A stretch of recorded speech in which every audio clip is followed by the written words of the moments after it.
Hey, Scott Horton here to tell you about this great new book by Michael Swanson, The War State. In The War State, Swanson examines how Presidents Truman, Eisenhower, and Kennedy both expanded and fought to limit the rise of the new national security state after World War II. If this nation is ever to live up to its creed of liberty and prosperity for everyone, we are going to have to abolish the empire.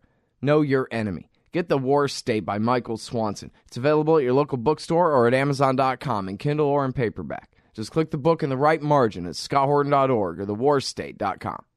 All right, y'all, Scott Horton Show. Check out all the archives at scotthorton.org and at libertarianinstitute.org/Scott Horton Show. I'm happy to welcome Kelley Vlahos back to the show. She's a regular writer at the American Conservative magazine, and I got a couple important articles of hers I want to talk with her about. Is civilian control of the military in jeopardy? And is it really any better? Well, that's a question. And Trump and Israel as well, both at theamericanconservative.com. Welcome back to the show, Kelley. How are you? Great, Scott. Thanks for having me back. Very happy to have you here and to talk about these important subjects. Civilian control of the military.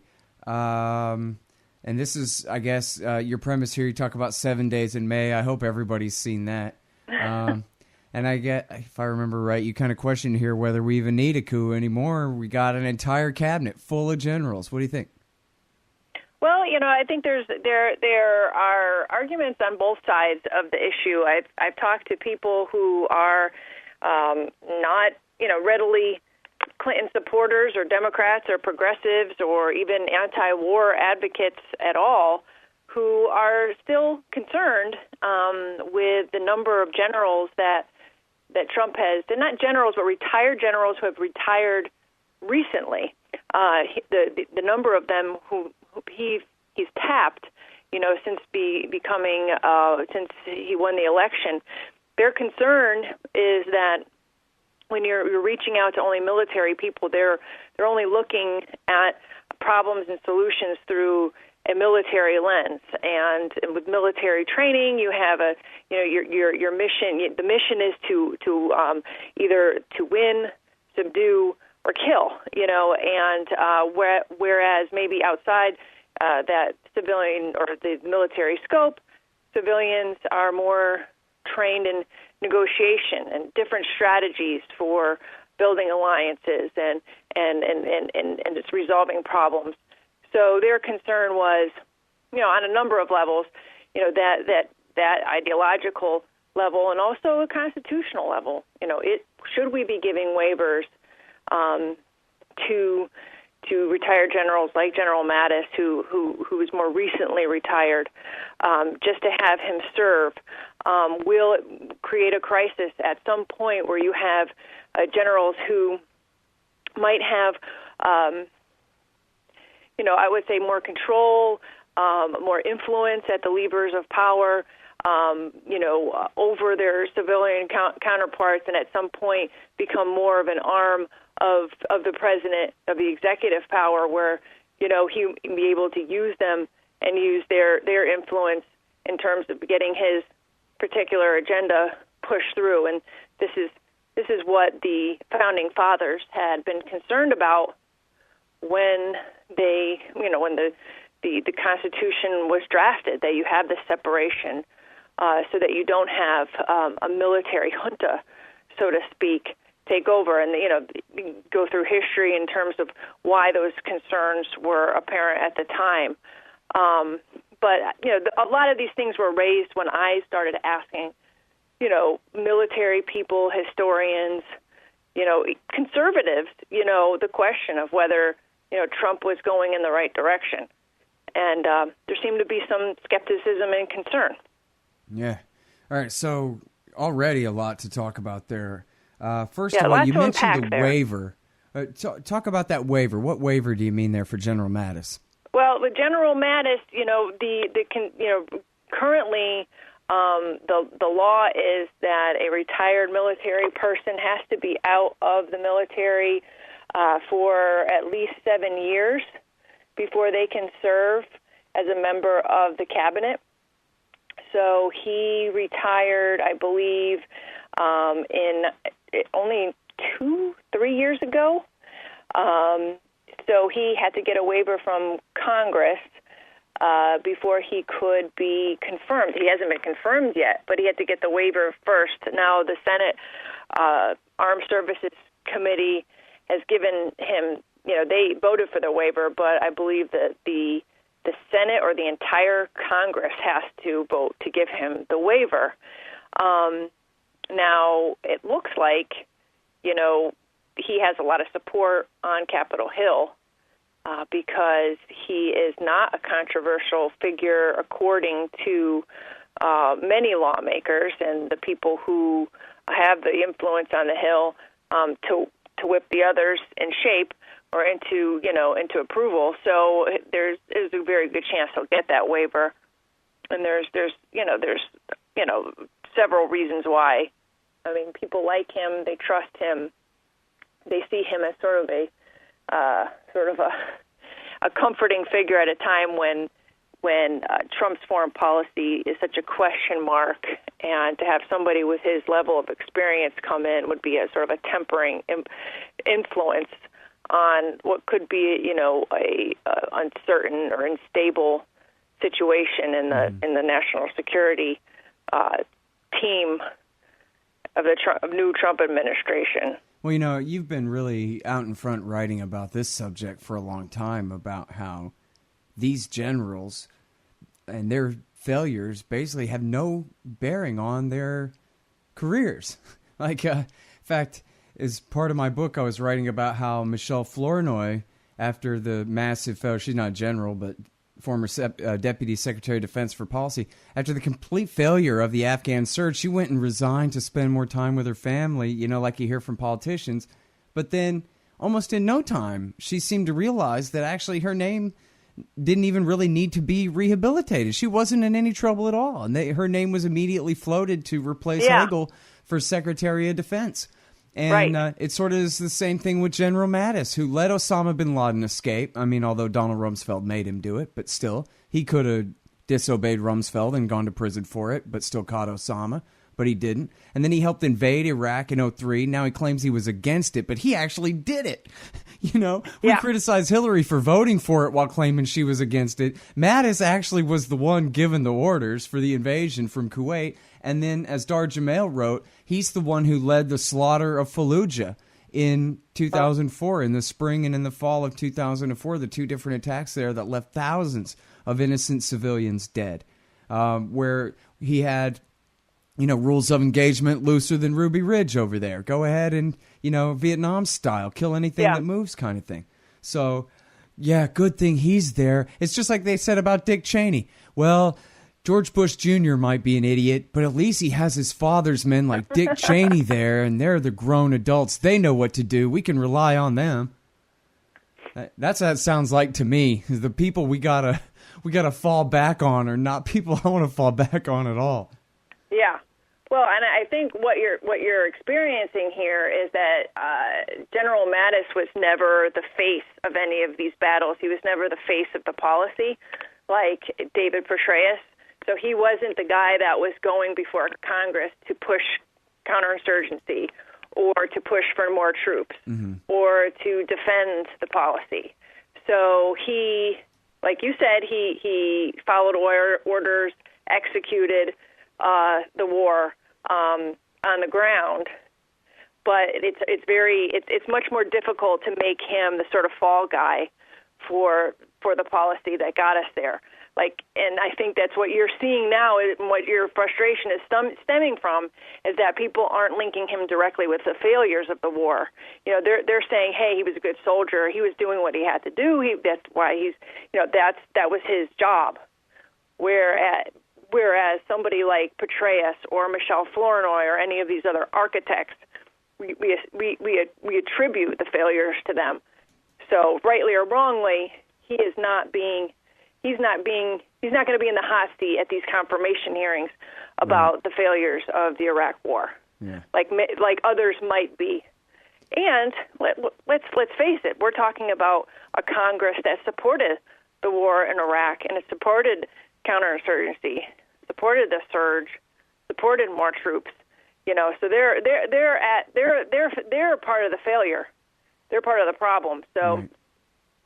putting, relitigating the war is probably not in the cards for this Congress, right. Which is frustrating to you and I. Like to see some accountability, but I just don't think it's going to happen. Right, if anything, so now, what about the conflict? Do you think between Mike Flynn and James Mattis here, a former Army 3-star and a former Marine 4-star?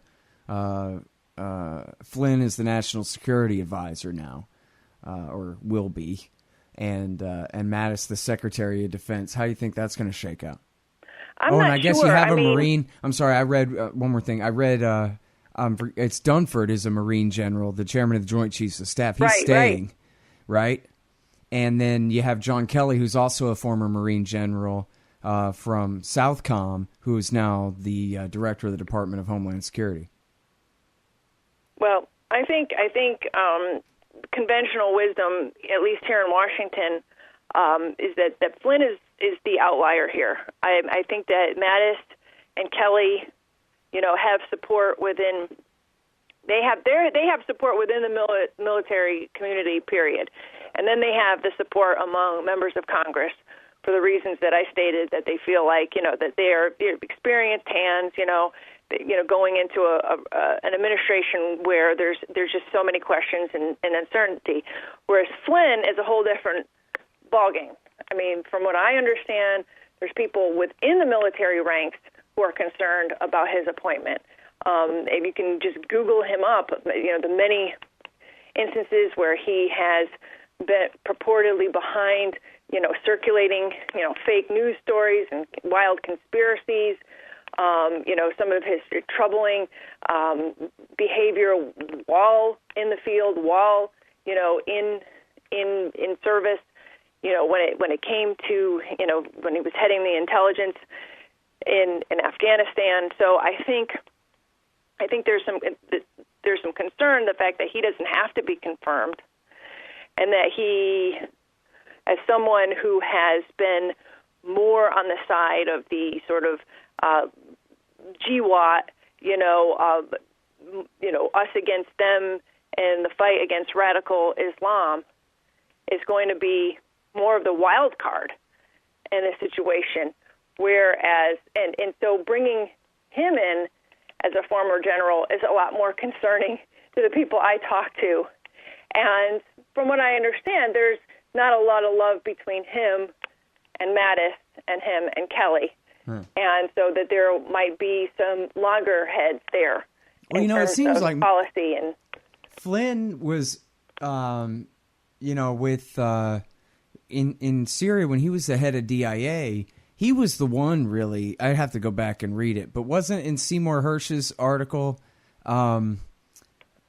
military to military, about the insubordination of the government of the military guys, where they were leaking information to Assad through the Germans to target the Islamic State and Al Qaeda, and that was really Flynn being insubordinate to Barack Obama when Obama was ordering the CIA to back those guys that Assad was bombing.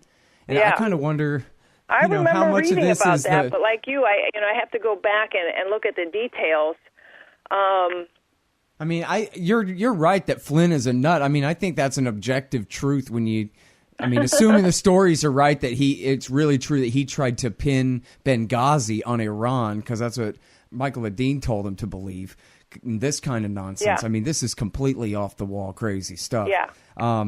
But we're talking about if he's against backing Al Qaeda in Syria, that's a wingnut position. It happens to be perfectly correct, as opposed to the insanity that has been reigning for the last 5 years on this question.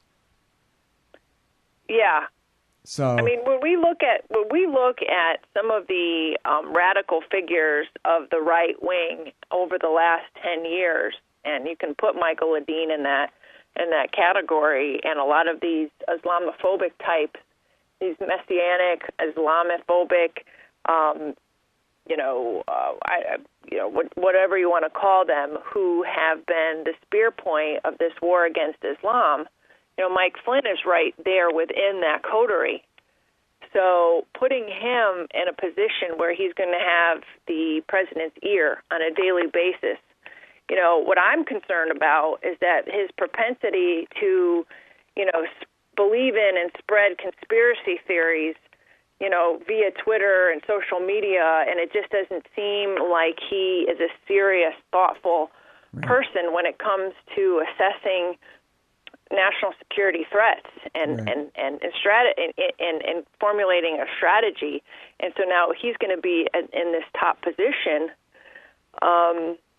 advising a president who doesn't seem to have a real good grasp of the national security or the global security situation. I think that's what's making people nervous.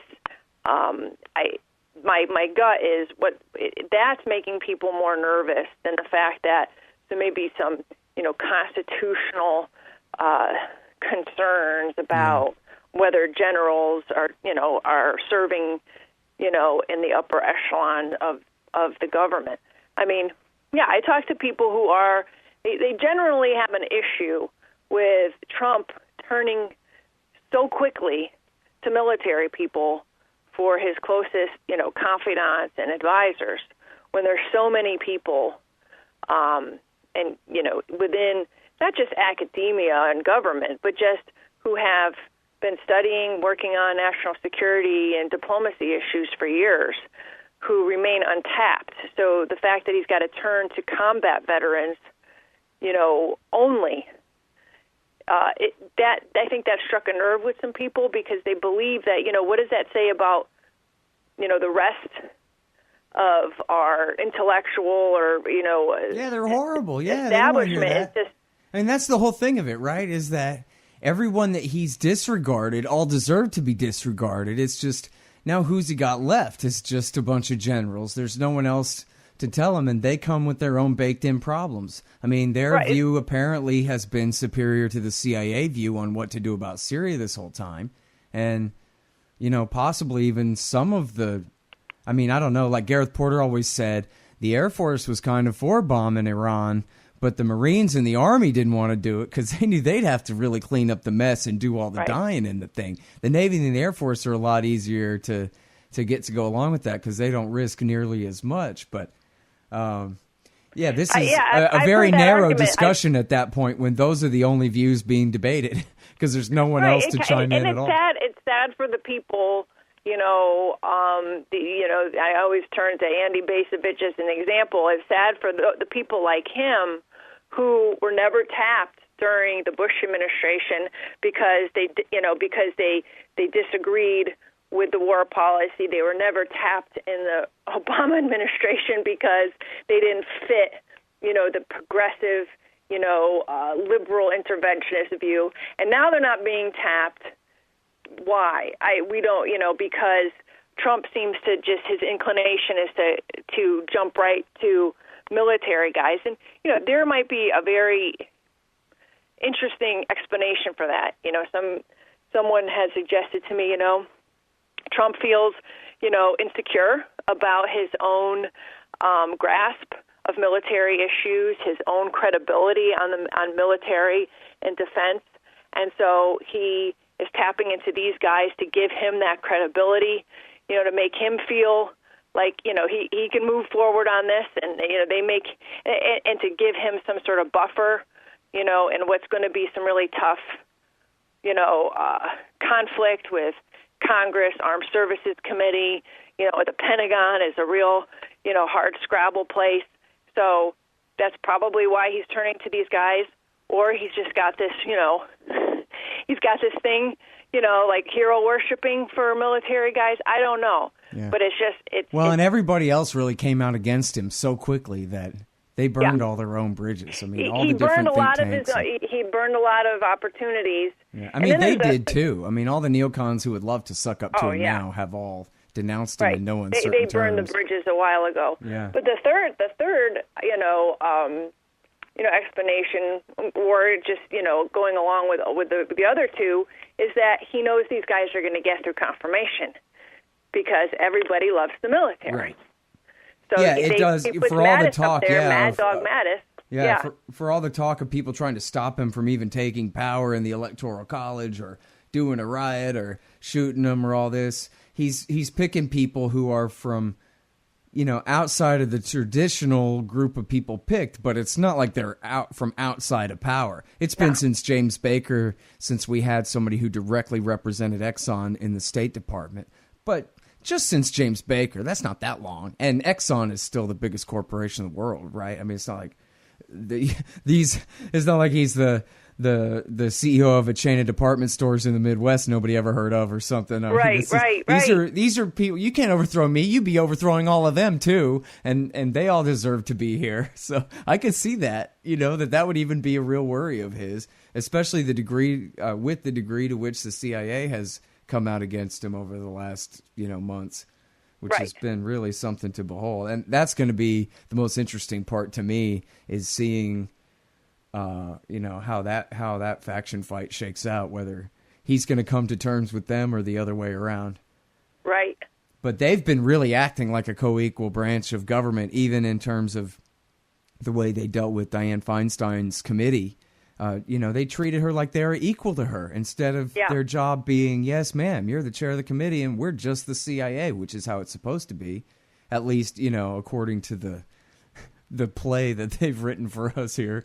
But anyway, so it'll definitely be interesting to see that. That's an interesting little sidebar topic, because, I watched those hearings on the Russia hacks, and one Democratic senator after the other is sitting there talking about how the intelligence community, they put their lives on the line every day for our democracy. And I'm thinking, these are the same guys who you were attacking, 2 years ago, for spying on your committee, for promulgating torture, for hiding for secrets from the committee. They were lower than dirt a couple of years ago. Now, when it's politically convenient, they're heroes. Yeah, no question about that. They're risking their lives. So you're going to tell me the tens of thousands of analysts out in Maryland in these cubicles who are mining all of our personal data every day are putting their lives on the line? Yeah, they're all frontline infantry.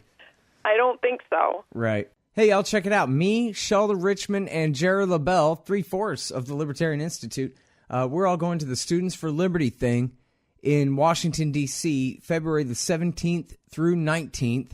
So I guess that's Friday through Sunday there.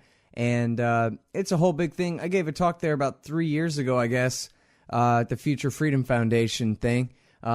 We may or may not have our own kind of breakout session to give talks and all that, but we're definitely going to have a table, and we're definitely going to be around. So if you guys are going to be anywhere near D.C., then me and the boys from Libertarian Institute would love to meet you. So come on out. And by the way, if you'd like to help support this expensive effort to get the three of us to Washington, D.C., in order to make this appearance at this conference, well, then, your help is always welcome at libertarianinstitute.org/support. Thanks very much. Yeah, well, partisanship always rules on questions like that. But for those of us who aren't partisans, for me, it's pretty easy to, for me, it's almost the exact kind of equation. The way that they stood up to Feinstein is pretty reminiscent, or I'm reminded of that when I see how they're standing up to Trump, when the CIA's job is much lower, supposedly, on the chain of command around here than the chair of the Senate Intelligence Committee and the president-elect of the United States of America. And they treat him like, welcome to D.C., pal, in a way that I thought was supposed to be more subtle. You know what I mean? They're really acting like they're just as powerful as the court or the Congress itself, Well, what would be interesting is, you might want to think of having Phil Giraldi on your show one time, because if you really want to get the scoop on, the intelligence community, the CIA, how it works, and what they're really he thinking. Says the CIA all voted for Trump, except for their leaders, who are all a bunch of Obamaites. Yeah, I mean, I was talking to him the other day, and he said basically the same thing, that, we're talking about the executives at the very top who have their political pissing contest, but the rank and file, they just do their jobs. They're not part of this sort of us versus them political gamemanship that you're seeing, on C-SPAN right now. But he's he has his finger on the pulse of what's going on. He'd be a good guest because I'm not privy to what's going on behind the scenes. But you're right. There's been just this interesting back and forth going on, and I don't know how this relates to their own turf wars with the Justice Department and the FBI, which has been seen as in political ways as supporting President Trump by going after Hillary right before the election. So it's interesting to see the little fiefdoms and how they react to one another, and how they jockey. I think the FBI have always hated the Clintons since the 90s. They kind of. I think that's maybe more personal than institutional there at this point. But yeah. So, okay, now here's another thing, though. Let's talk about this other article that you wrote, Trump and Israel. Will he actively pursue Israel's interests or merely let both sides of the conflict do their thing, which that may be the same thing. I'm not sure at this point, since all the power really is on one side of that equation. But, there were a lot of people, Kelley, who got their hopes up, and people really do like having hope for change, don't they? They hear one little thing about, oh, yeah, I'd like to make a deal in Israel. And all of a sudden, Trump is the great peacemaker who's going to finally do what a lot of other presidents had claimed they were going to do and never did do, which is figure out some sort of two-state solution so that the West Bank and the Gaza Strip can be independent from Israel. Is that what you think is going to happen here? Well, this is what I observed. Several months ago, Trump made what I think was an off-the-cuff remark about Israel and Palestine, and he said that I'm going to be the neutral guy, and I'm going to help make a deal. And there seemed to be a sigh of relief among those who have been concerned and wary of the administrations, the past two administrations, and their failed attempts or failed efforts at peacemaking because of this sort of dance that they do with Netanyahu and the ruling government over there. So there seemed to be like, oh, well, maybe he won't be as cozy with Israel and Netanyahu as these other presidents have been, but all of his moves beyond that one statement have signaled that he is going to be probably more right of the issue, than Obama or even Bush. He has nominated David Friedman, who is even further right of Netanyahu in terms of pro-Israeli, pro-Zionist approaches. He doesn't believe in a two-state solution. He's nominated him to be U.S. ambassador to Israel. He has surrounded himself with Jason Greenblatt was one of the guys who headed up his sort of the Israel community or the Jewish community campaign faction, and now he's made him an international business advisor. He's another very conservative, hard right, American Jew. He has brought, Ivanka Trump's husband, his son-in-law, another conservative, Orthodox, right-leaning Jewish American into the fold. He has promised Israel that he will be hard on the UN after that UN resolution. He had tweeted a couple times, hang on Israel, I'm coming. So he has praised Benjamin Netanyahu. In his speech to AIPAC, he was pretty clear. He did not deny, that he would, a two-state solution or negotiations, but, he has all but said he would help move the embassy, the U.S. embassy to Jerusalem, which is a super controversial issue, and after which, in recent weeks, both Jordan and Abbas in the Palestinian territories has said, please don't do that. It's going to cause a major, conflict, conflagration in the Middle East. Jordan called it a red line if they move the embassy. So, I think some of the hopes by the moderate groups like J Street, who I interviewed for my story, are somewhat, I want to say dashed, but they've scaled back any confidence that Trump might be a more neutral influence, or he might not see sort of like this relationship with Israel as so one-sided as in the past. So, he could turn around and say, a lot of it could be all, blowing smoke, but we don't know. But when you do surround yourself with people who have one agenda, and in this case, their agenda is not a two-state solution, that's not good news for those who've been fighting for that for years now. Yeah. Although, I talked with Ramsey Baroud, and I hope I'm not putting words in his mouth. I talked with Stanley Cohen, too. I hope I'm not mixing up who said what, but I think they both actually somewhat had the attitude that, it's going to be harder to pretend it's not a fascist apartheid state now. They might as well go ahead and take the mask off. And I've heard as that Ramsey too. Baroud said, the two-state solution has been dead this whole time. It's been really nothing but a scam, a smokescreen as they establish facts on the ground. It is one state. Go ahead and annex the West Bank and the Gaza Strip, and now you're in a situation where it's some men, one vote, and not the rest, and without the fiction that there's a peace process and an eventual two-state solution ahead. And so in that way, to make it more likely that there will be a one-state solution with equal rights for everybody, no matter what their religion is. But I'm not so sure how it might play out, but it seems like more and more people are deciding that, at least in effect, the two-state solution was only ever a ruse. And maybe it was meant to simply be a ruse, to placate people with a peace that'll never come. Yeah, I think you put your finger on it there, because that's exactly what other people have said to me.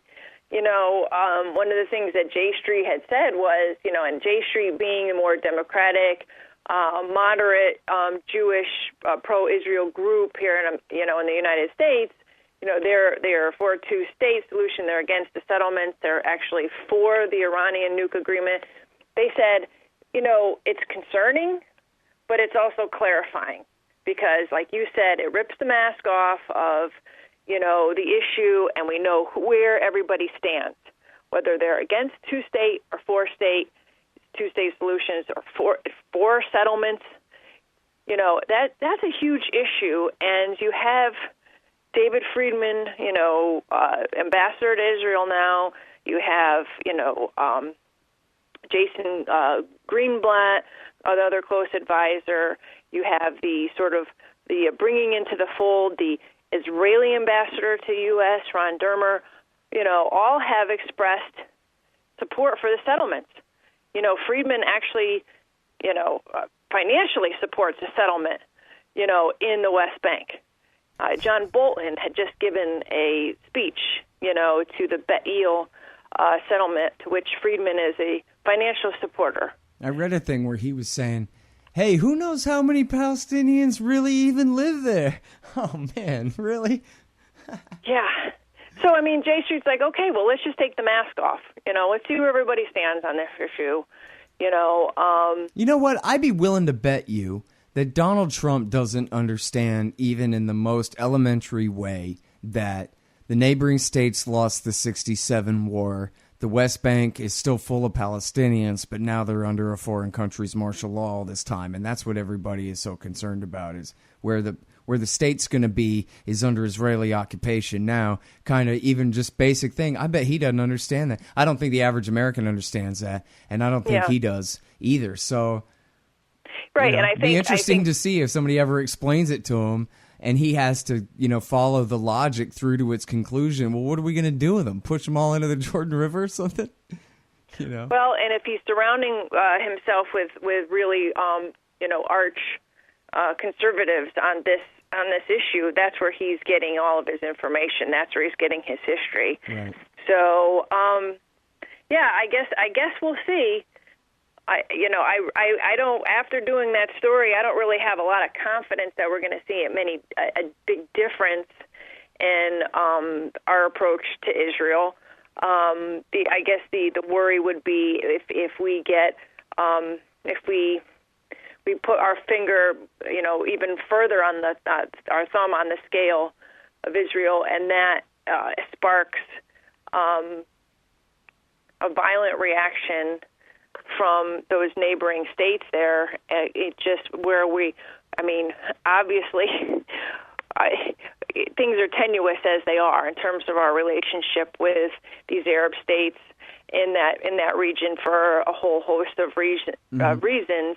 I don't know how Trump is going to make that any better if he has any attention.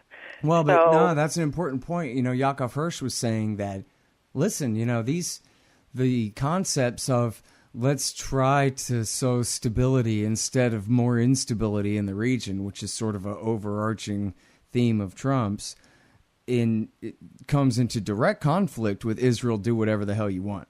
Because Israel do whatever the hell you want means reactions all over the region. And, right. And things getting out of hand. This is why even Mattis and even Petraeus have testified before Congress that, the Israelis' policy can really be a thorn in our side here, because it makes it more difficult for us to deal with everybody else in the region, because we're the country that backs Israel and doing the thing they're doing, and it never seems to end. So I don't know. And Yaakov Hirsch also said, Kelley, that I'm in a wait and see mode. I have no desire. I'll be honest with you. I'm not headed to the protests today or tomorrow. I'm happy to see the establishment, upended the way it's been. I am happy to see a lot of the old guard packing their bags and leaving town this weekend. I'm happy to see people who thought they were in line for an administration job, particularly in the defense, community, packing their bags and leaving town or going into some other direction. Mm-hmm. Because, as you know, the last 10 years, the last 15 years have been all about war and bleeding of blood and treasure. Now, are we on the precipice of even worse times? I don't know. I'm just happy to see some sort of shakeup. Yeah. But a lot of people are feeling that. Can you imagine if it was the sorrow? If Hillary Clinton was being inaugurated right now? Yeah. I'm just picturing a prison door slamming, cell door slamming shut. I think what's been that avoided here people is like pretty us bad. would be in a much greater state of alarm right now. Maybe not, but I know people that I've worked with over the last several years in frustrating fashion about the war policy and the wrong-headedness of things and the budgets and the cronyism and all that. To see that continued under another Clinton administration would have been really difficult to stomach. It's going to continue under Trump, though. What's going to change is he's not going to overthrow the secular dictators anymore, but he's going to keep fighting Al-Qaeda and ISIS for the next 8 years straight. Yeah. And he's going to let the Air Force and the Navy pivot to their whole China containment policy in Asia and maybe even double that. He's either going to abolish nukes or he's going to triple them, depending on whether you ask him on Monday or Tuesday. I'm not sure. Yeah, it's a really good point, and he talked about that in his speech today. He said we will wipe ISIS off. I don't know if he said off the face of the earth, but something to that effect. So this obviously is not the end of our intervention. There's a distinct lack of neoconservatives here, though. On that because they're still trying to get ISIL out of Mosul after all this time, after almost a year, and nobody talks about the fact that we're supposed to be over there helping the Iraqis get ISIS out of Mosul, and we can't even get them out of that one city. How are we going to wipe them off the face of the earth? Yeah, well, sending the entire Marine Corps is what they're going to do, I'm afraid. Well, that's what you and I have to keep our eye on. The next few months are going to be critical to see, what kind of movement over particularly in Iraq and Syria. Yeah. I mean, the thing of it is, here's worth recognizing, I think, Kelley, is that if he wanted to pull a Ron Paul and be right-wing tough guy for peace, he could totally pull it off. I mean, Ron isn't a tough guy. I mean, if he wanted to pull a Nixon and go shake hands with Mao kind of a thing, he could go, next week he could go to Tehran and go to Pyongyang, go to Moscow, go to Beijing and just say, dude, we're all friends and let's all trade and make money and who cares about all this old stuff. Yeah. Pentagon, you're fired. We don't really need you. Cold War's over. Bye. He could do that. He'd have to walk around in Kevlar all day, every day, but he could do it. And, but I don't think he will. I don't think he's got that level of vision of just what he could, how he could outflank the right on peace like that and bring back the return to normalcy or whatever they called it back when, Yeah. I don't know. It'll be interesting, what he said in his speech today, and you can interpret this any way you want, but he talked about, we're gonna focus on America first. Now that could mean so many different things, but maybe maybe there was a kernel of truth in what he said along the campaign trail that, he just felt like that we had spread ourselves too thin in getting involved in all of these situations overseas. And so I don't know. I'm just throwing that out there. I'm blowing smoke because I really have no idea which way it's going to go. Yeah. All that said, I just don't have it in me to start hopping up and down because I just, I don't have a clear idea of what his foreign policy is going to be. Yeah, well, I don't think he does either. As you said, he's going in here kind of half blind. He's sort of got some instincts and about a third of an education, and who knows? But yeah, at least it ain't Hillary. Cheers. Yeah, and to bring it full circle, yes, where we can be concerned is if somebody like Mike Flynn is at his elbow, giving him the advice. That's when we start getting concerned. Because he would be. He does want to continue the global war on terror, and that's exactly what he's all about. So, that if he's filling in any learning gaps there, that could be a problem. So we'll see. Yep. All right. Well, listen. Thanks again for all your great writing and for coming back on the show, Kelley. I sure like talking with you. Oh, thanks, Scott. I appreciate it. Thanks for having me on. All right. Happy new era to you here. You too. All right, y'all, that's Kelley B. Vlahos from The American Conservative, theamericanconservative.com. The articles are, Is Civilian Control of the Military in Jeopardy? And Trump and Israel. Thanks, y'all. ScottHorton.org and LibertarianInstitute.org/Scott Horton Show. Hey, y'all, Scott Horton here for WallStreetWindow.com. Mike Swanson knows his stuff. He made a killing running his own hedge fund and always gets out of the stock market before the government-generated bubbles pop. Which is, by the way, what he's doing right now, selling all his stocks and betting on gold and commodities. Sign up at wallstreetwindow.com and get real-time updates from Mike on all his market moves. It's hard to know how to protect your savings and earn a good return in an economy like this. Mike Swanson can help. Follow along on paper and see for yourself. wallstreetwindow.com. Hey, Al Scott here. If you've got a band, a business, a cause, or campaign, and you need stickers to help promote, check out thebumpersticker.com at thebumpersticker.com. They digitally print with solvent ink, so you get the photo quality results of digital with the strength and durability of old-style screen printing. I'm sure glad I sold thebumpersticker.com to Rick back when. He's made a hell of a great company out of it, and there are thousands of satisfied customers who agree with me, too. Let thebumpersticker.com help you get the word out. That's thebumpersticker.com at thebumpersticker.com.